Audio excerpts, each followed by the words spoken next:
론스타 사건이 일단 마무리됐습니다. 잠깐 거칠게 설명을 드리면요. 사모펀드나 투기자본이라는 말이 낯설었던 지난 2003년에 미국 사모펀드 론스타가 외환은행을 사들이면서 우리나라에 등장을 합니다. 그리고 9년 뒤에 무려 3배 값에 외환은행을 되팔아서 수조 원을 챙긴 뒤에 떠났습니다. 그래놓고도 론스타는 오히려 한국 정부가 딴지를 거는 바람에 제값받고 팔지 못했다면서 무려 6조 원을 배상하라고 국제투자 분쟁을 제기했습니다. 그리고 국제분쟁기구가 10년 동안 검토한 끝에 우리 정부가 3천억 원 넘게 론스타에 배상해야 한다고 결정을 했습니다. 당초 론스타 요구보다는 크게 액수가 적어졌지만 국민 세금 수천억 원이 드는 일인 만큼 정부는 취소 신청을 검토하고 있습니다. 먼저 이재욱 기자가 전해드립니다. 지난 2003년 외환은행을 사들였다가 9년 만에 되팔아 무려 5조 원 가까이 챙기고 한국을 떠난 다국적 사모펀드 론스타. 국민적 공분을 사고도 오히려 우리 정부에게 6조 원을 배상하라고 요구했습니다. 더 비싸게 되팔 수 있었는데 우리 정부가 매각 승인에 시간을 끌어 싸게 팔 수밖에 없었다는 겁니다. 국제투자분쟁 해결센터 중재판정부는 10년의 검토 끝에 우리 정부에게 약 2,800억 원을 배상하라고 결정했습니다. 분쟁 기간 이자까지 합치면 3천억 원을 훌쩍 넘길 것으로 보입니다. 많이 감액되기는 했습니다만 정부는 이번 중재판정부의 판정에 대해서 수용하기 어렵습니다. 론스타가 문제 삼은 건 2007년과 2012년 두 번의 외환은행 매각 협상입니다. 판정부는 2007년 HSBC와 협상이 깨진 건 우리 정부 책임이 없다고 봤습니다. 당시 론스타의 벨기에 법인이 협상에 나섰는데 한국과 벨기에 사이 투자 보호 협정은 2011년 맺어져 아예 보호 대상이 아니었다는 겁니다. 다만 2012년 하나금융지주와 매각 협상 때 정부 승인이 늦어진 건 인정하면서도 론스타도 주가 조작 범죄를 저질렀기 때문에 양쪽 책임이 반반씩 있다고 봤습니다. 결국 깎인 매각 대금 5,600억 원 중 절반이 우리 정부 책임이라는 겁니다. 론스타 요구의 4.6%만 인정됐지만 그렇다 해도 국민 세금으로 수천억 원을 외국 투기 자본에 물어주게 됐습니다. 유일한 쟁점은 한국 책임이 있느냐 없느냐입니다. 지원이나 강압이 인정됐기 때문에 이 사건은 한국이 패소한 사건입니다. 정부는 혈세의 낭비가 없도록 결정 취소 신청을 적극 검토하고 있습니다. 판정부 3명 중 1명은 우리 정부가 배상할 필요가 없다고 밝히는 등 판정부 사이에서 의견이 엇갈린 대목이 적지 않기 때문입니다. 다만 취소 심리도 1년 정도 걸리기 때문에 오히려 이자만 늘어날 수도 있습니다. MBC 뉴스 이재욱입니다. 당시에는 정부가 외국 사모펀드의 국책은행을 헐값에 팔아넘기고 이른바 먹고 튀는 걸 방조했다는 논란이 컸습니다. 결국 이 론스타에 3천억 원을 더 물어주게 됐지만 지금 책임지는 사람은 아무도 없습니다. 당시 주요 사건 관련자들은 지금도 나라 경제를 책임지는 고위직에 있습니다. 배주환 기자입니다. 시작은 외환 위기였습니다. 국책은행인 외환은행마저 부실해지자 금융당국은 미국계 사모펀드인 론스타가 인수하는 걸 승인해줬습니다.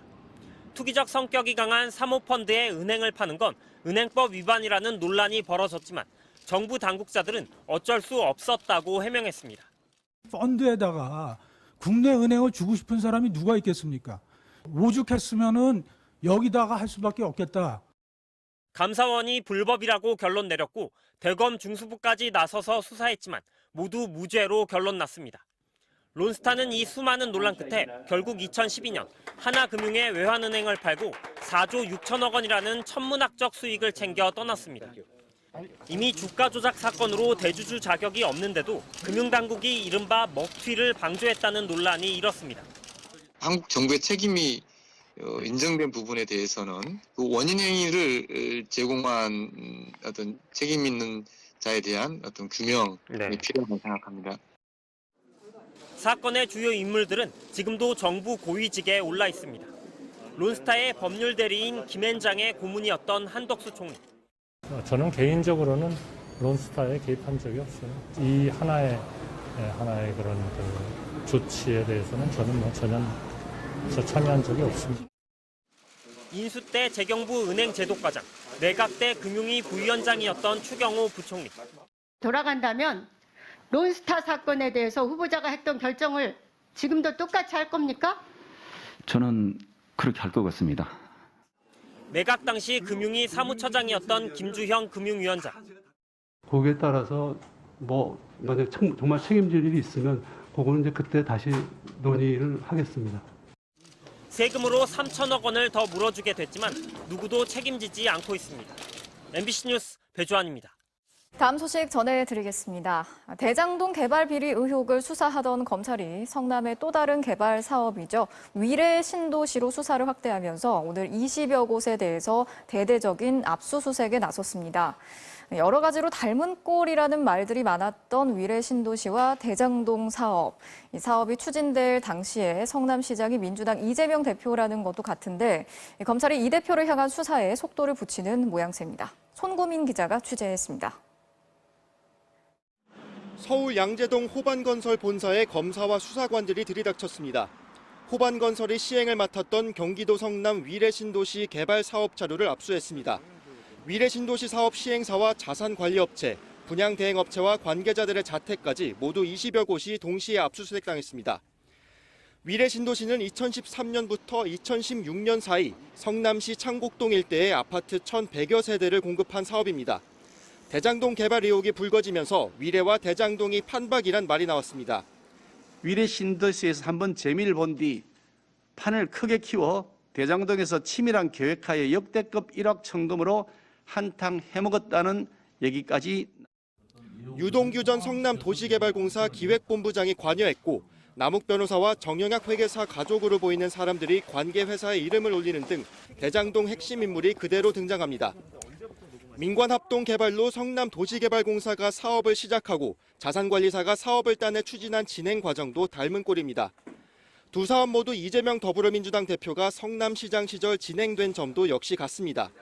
정권 교체 뒤 대장동 사건을 재검토했는데 별 진전이 없어 위례신도시로 눈길을 돌린 건 아니냐는 시선도 있지만 검찰은 위례 사업의 뇌물 혐의를 인지해 수사에 들어간 것이며 결과적으로 대장동 사건과 연결될 것이라고 말했습니다. 실제로 검찰은 구치소도 압수수색했는데 유동규 전 본부장과 남욱 변호사뿐 아니라 위례신도시에는 개입하지 않았던 김만배 씨도 대상에 올렸습니다. 대장동 수사에선 이재명 대표까지 올라가지 못한 검찰 수사가 이번엔 유동규 전 본부장 위로 뻗어나갈지 주목됩니다. MBC 뉴스 손구민입니다.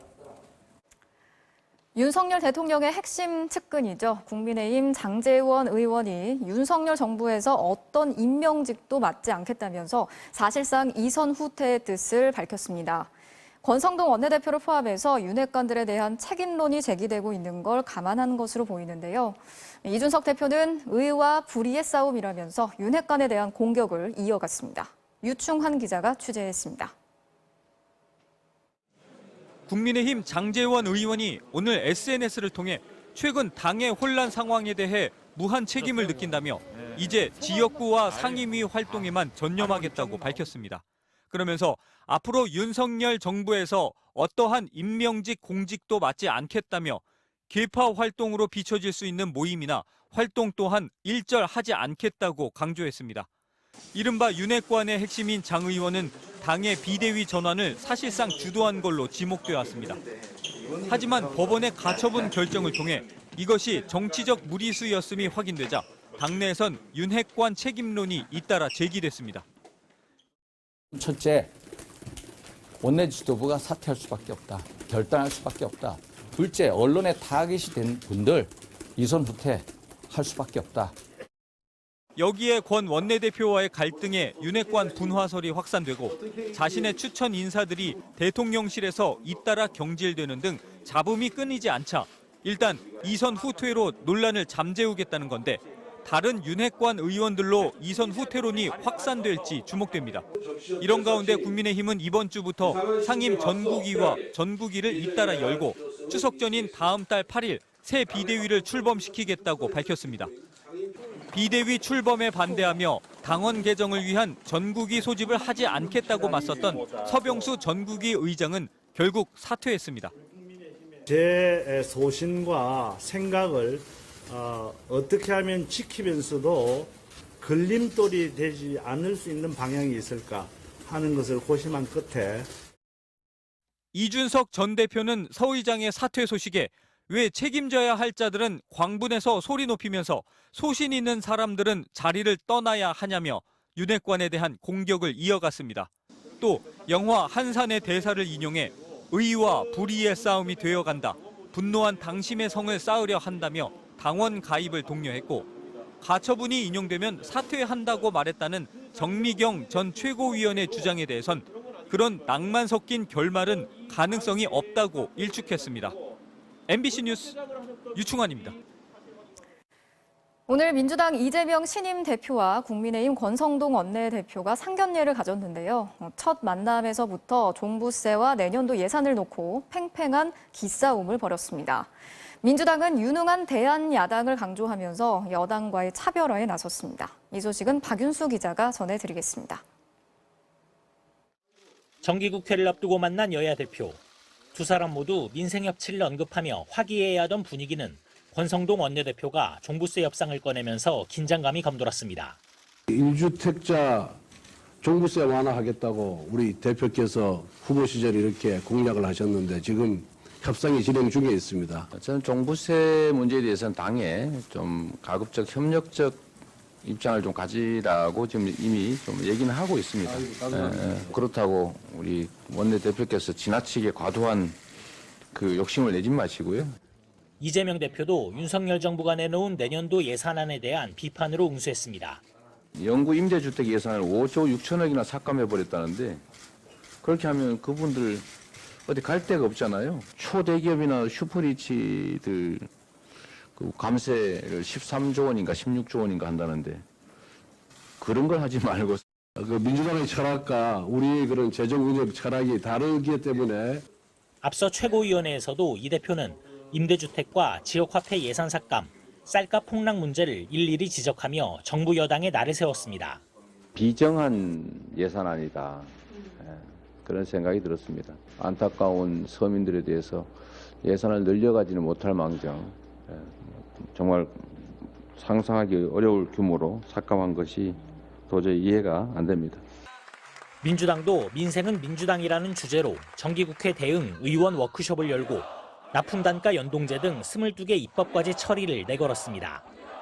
국민의힘이 내용 사태를 겪고 있는 사이 이재명의 민주당은 민생 현안들을 선점하며 유능한 대안야당임을 부각시키려는 의도로 보입니다. MBC 뉴스 박윤수입니다.